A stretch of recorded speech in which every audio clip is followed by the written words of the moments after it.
Hello everyone and welcome to the first episode of Sonic the Hedgehog 3, released 1994 for the Sega Genesis. Host DaBlueShadow, and we have two guests for you today.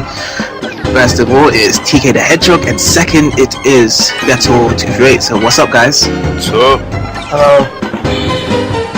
So Sonic the Hedgehog 3, what do you guys think to the start of Sonic the Hedgehog 3, like saying that after you complete Sonic the Hedgehog 2, you wait for 2 years exactly to actually find the installment for the third sequel to the franchise?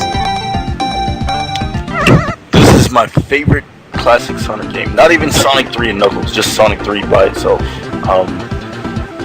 It's just my favorite. That's all it's always been.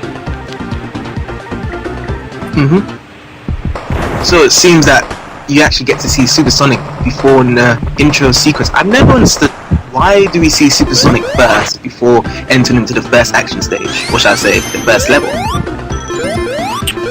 Well, at the end of Sonic 2, we saw Super Sonic at the end. We can assume that this picks up directly after that story. However, I don't believe so. I think that Sonic just held on to the emeralds. And I'm pretty sure it picks up right after Sonic 2, because the Death Egg just got blown out of the air and lands on Angel Island, and then we come to this section. yeah, that would make more sense. That's the interesting thing though, because that Dr. Robotnik was talking to Knuckles about Sonic is planning to steal the Master Emerald, right? That's why Knuckles was trying to attack him. Right. So how did Dr. Robotnik find his way to actually get out of everything and find Knuckles straight like that, bam? And Knuckles knew where Sonic is, bam. And that's how the story picked up, right? Well, Dr. Robotnik probably made it down just as quickly as Sonic did, just like in Sonic Adventure. You know, he had time to kind of manipulate the scene before Sonic even arrived. So you were trying to say that Dr. Robotnik had this understanding of where Knuckles was, or he randomly caught up to Knuckles, or should I say that once he exploded, he was on top of the Asia Island where Knuckles was protecting the Master Emerald, and he just had a conversation of Sonic's about to steal it. Could be, or, you know, he could have even knew Knuckles, because think about it, Knuckles he existed in Sonic 2, just like when we throw Sonic 2 on top of Sonic and Knuckles, we get to play as Knuckles. So it could be at the end of Sonic 2 where Knuckles and Dr. Robotnik meet up, and he could have plotted this from the end of Sonic 2. For all that we know. I couldn't, because like Knuckles was introduced into Sonic 2 and Knuckles as well, Right. For Sonic 3, but he wasn't a playable character. But they did have this idea that Sonic 3 and Knuckles was going to be a game altogether. Not to mention that Sonic 2 and Knuckles might play a canon part. That's why Knuckles was playable. And during the cutscenes of the events of Sonic 2, is that Dr. Robotnik might have meet up with Knuckles before going to Death Egg to fight off with Sonic, to actually release out Silver Sonic and tell Knuckles that Sonic's on the hunt for the Master Emerald. Right. It's kind of like, even with Sonic 4, Episode 2, how we're going to get to see the Metal Sonic episode, and if we have Sonic 4 Episode 1 on our hard drives, we'll be able to play as Metal Sonic in Sonic 4 Episode 1. It's kind of the same thing with Knuckles. It's like, it is in canon, even though they're retroing it. Of course Sonic and Knuckles came out like 2 years or more after Sonic 2, but being that you can lock on Sonic 2 on Sonic and Knuckles, that throws in some canon. So it would have been in Sega's best interest to throw in a cutscene where Dr. Robotnik just finds Knuckles and maybe the screen just fades to black and goes to the credits. That would have been pretty epic, and that would have explained a lot of a couple of story gaps from Sonic 3. So do you think that there was no need to actually put much more emphasis on the story as it is, like how it was done in Sonic 1? Because now that Sonic 3 has actually started to have a build up to a story, which Sonic Adventure actually took over, and Sonic 3D Blast, I guess, they start to get a story as well. But that's when the 3D games picked up more of a story hint from this game, Sonic 3, because they started to put more characters in and much more storytelling. But it was kind of like simple storytelling, but many fans went more deep into the story as it is. You know, it's funny because like Sonic CD came out before this game, and in canon it takes place after this game, of course. And the thing is, Sonic CD, even though yes it is a mainstream Sonic game, most fans don't consider it mainstream because the majority of Sega Genesis and general Sonic fans did not have a Sega CD. They probably didn't even know it existed, like me.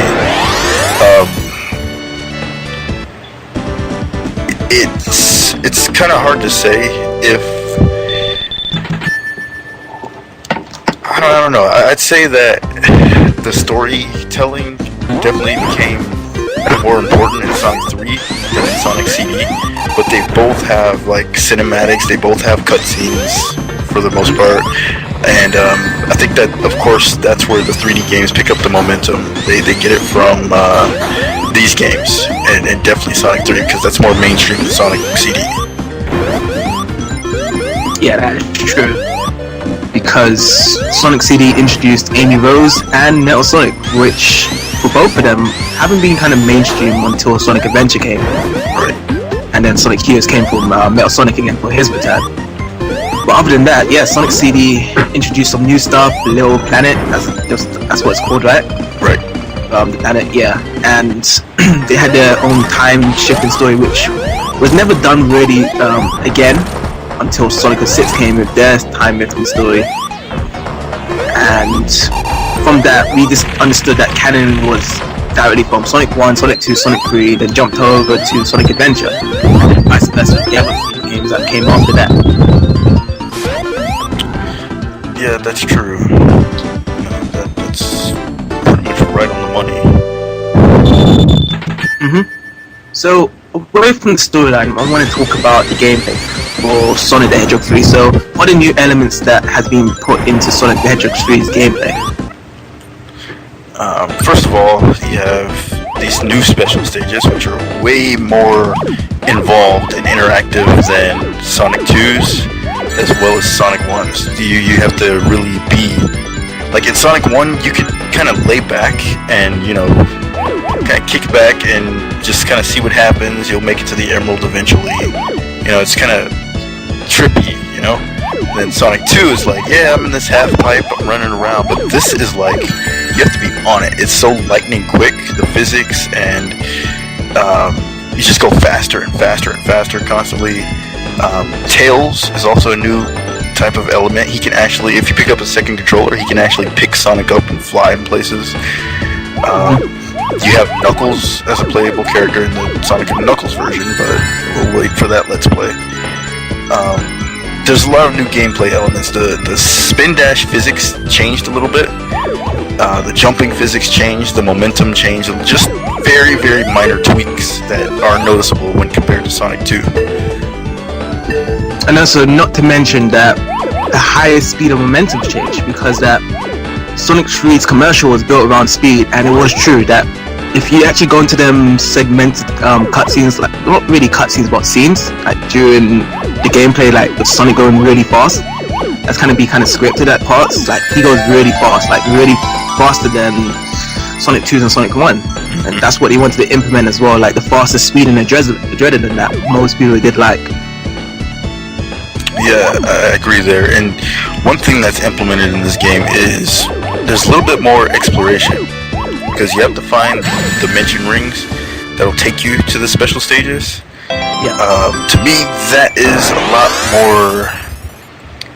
That's pretty much forcing you to explore each stage, because they're not very easy to find. They're kind of hidden in certain places. You're gonna see me struggle a lot to just look for these things, and they kind of force you to explore, so it slows you down once again. The speed element is there, but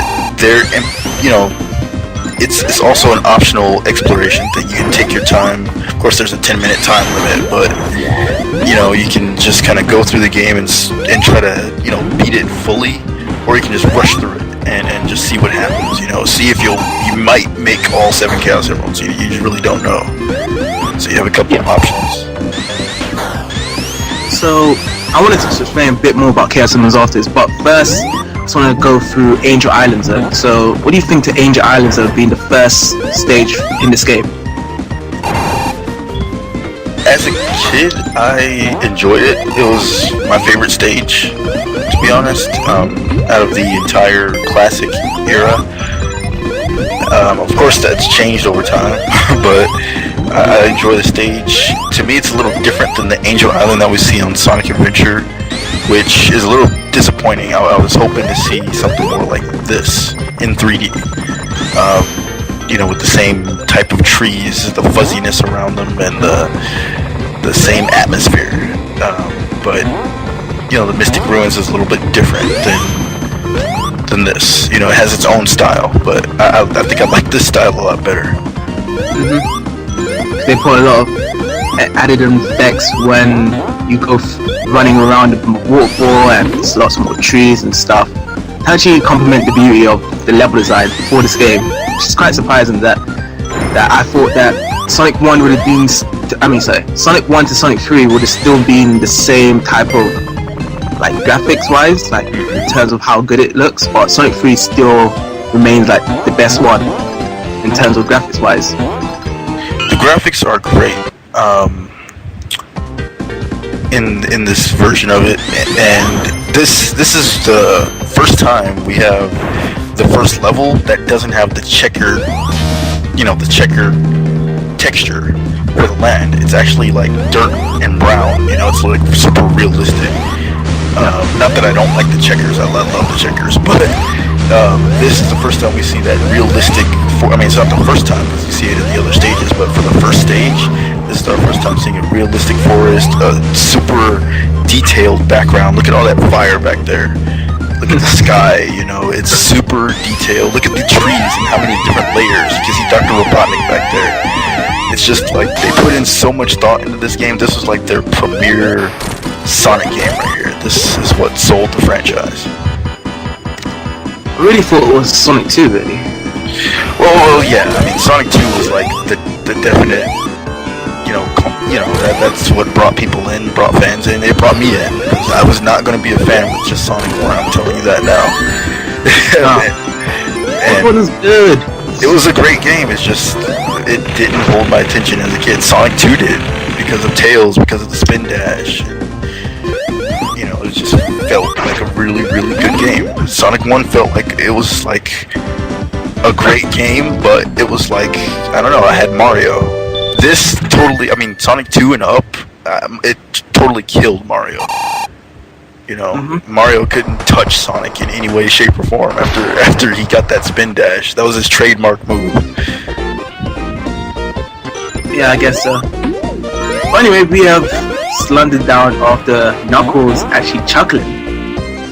And a lot of people always say that they always think of the Knuckles song in Sonic Adventure 1 when he says that he never chuckles. And do you actually think that Sonic Adventure 1 was being truthful to Sonic 3, like when Knuckles does chuckle in these scenes? Or do you think that they were just trying to promote this song and just put what rhymes with what they were trying to say at the time? If you realize, the chuckling that he's doing is more like a smirk. It's more like not a smirk, but it's a sarcastic chuckle. The chuckle that he's referring to in his song is he isn't fun-loving. He's not like Sonic, where him and Elise are in the fields and Sonic's laughing. He's if you notice, like from Sonic Adventure 1, Sonic Adventure 2, there's no laughter. There's only serious tactical moves from Knuckles. The only laughter that he ever really has is like sarcastic laughter or, I'm gonna kick your butt laughter. Well, Knuckles kind of changed, like, throughout the years though. Many people always just say that he was just always goofing around, but after Adventure 2, like, he changed a lot in terms of personality. Like he felt much more courageous to like, beat people up, and then, not to mention his voice actor. I don't know. To me, like I was playing. It's ironic that we're talking about Knuckles because I just played his story for Sonic Adventure today, and I noticed that he's really naive in Sonic Adventure. He's easily tricked by Dr. Robotnik, and he's just so oblivious to so many different things around him. I'd like to mention that he's naive in this one because that's why he's always chasing Sonic and trying to make him avoid getting the Master Emerald each time, but Sonic somehow survives, and that's why Dr. Robotnik's always one step ahead of Sonic in this game. But the thing with Knuckles is that he was much more closer to the newer games, and like as you said, he is naive, but he does have a good, serious self of himself. Like he always gets straight to the point. That's why he reminds me more of Sonic, but he's not the cocky one. He's the one that actually gets stuff done. That's how Shadow, like in Sonic Adventure 2, came as well. Like he was just like Sonic, like the anti-Sonic, but got stuff done. That's when popularity came from these type of characters: Sonic, Knuckles, Shadow, and pretty much Blaze, like for the newer Sonic fans, because she was the type of character that gets stuff done for her dimension mode. Right, they're all tactical characters. I'm not gonna say they're one-track minded, but they're just like, they're just into what they have to do and into whatever it is that they're passionate about. Like Shadow being passionate about Maria and his past and destroying the world at one point or saving it at another point. Knuckles is always passionate about his Master Emerald. It's just like they have passion. Sonic is just kind of like, I'll be there as long as, wherever Dr. Eggman is, I'm going to be there. As long as he's around, I'm going to be there. That's what Sonic is passionate about. And with these type of characters, would you say that these guys are supposed to be the mainstream characters? Because I would love to see these type of characters in the games again, instead of just throwing in other side characters that has not much of a purpose. To think about the characters, for me personally, I believe that they all have a purpose. For example, I'm gonna just mention Chaotix, for instance. There's a lot of people out there that just hate the Chaotix team, but they have to realize that Chaotix started out as as a spin-off game. So they have their own purpose. Sega set the bar at these guys are the spin-off guys. So when you have a game like Sonic Heroes that's a mainstream game, and you have these spin-off guys in the game, it kind of takes the game to a backseat position where it's not a mainstream title, even though it is. So I think that in Chaotix situation, they should have a future in a future spin-off game, maybe a detective-based game, something like that. I think that would be really fun for the fans also. Now for other non-important characters I don't know, maybe Chip. Yeah. I enjoy Chip, but he served his purpose for that one game that he was in. So would he ever need to make another appearance in the universe? No. Because that's the thing though, they're having this type of talk with the whole Sonic team, is that do we need these characters or do we need to reboot and make new characters? There's with the characters they do have, some of them have a purpose to be there again, and then some characters or this side characters, they just come with one storyline purpose, such as you said, Chip. And I really think that Sega really does need to listen to consistency, but not in terms of just saying, hey, just put Sonic and Speed. They need to be have some variety in them, having consistency. Right. For example, with these 2D classic games, you have consistency of making Sonic run from one side to the other side. That's always you're gonna face Dr. Robotnik in the second act, and you're gonna go to another stage. This is consistency, I see, because that you're not gonna disappoint fans from this, but you're just adding new stuff, as you said, that with the abilities of playing as Tails and Knuckles. And then what happened? 3D came, they had this consistency of having 6 characters. Right. But then they went to 12 characters. Then they made more characters, and then characters became like new characters and old characters all like mixing together, and just they're showing no consistency at all. Like, that's why many people enjoy the classic games for what it is, because it has the consistency, and they pretty much equal it all. One of the best part of the Sonic franchise. Well, a couple of thoughts about that. I talked about this before. Like, as far as consistency goes, it changed. The bar definitely changed, because you have 3D, you have, you know, fans now of these characters. The way they do it now is like, okay, for instance, this game here, you know, Sonic's story is the main story. You can pick up a Sonic story and just go. You know, you don't really care about Tails' story, you don't really care about Knuckles' story too much. It's just, you know, you pick up the controller, pick Sonic, and you go. That's how it is. So in a game like Sonic Adventure, Sonic Adventure 2, well, I'll say Sonic Adventure, pick up the controller and you play as Sonic. A game like Sonic 06, you pick up the controller, you play through Sonic's story. Eggman is always the final boss for Sonic's stories in the 3D games. That's the consistency for the 3D games. However, in Sonic Adventure 2, it's a little bit different because it had more of a story to tell. You know, it wasn't just like your average Sonic game. To me, it's a little bit more special. They put a lot more thought into it, so they made a few exceptions to the consistency rule. As far as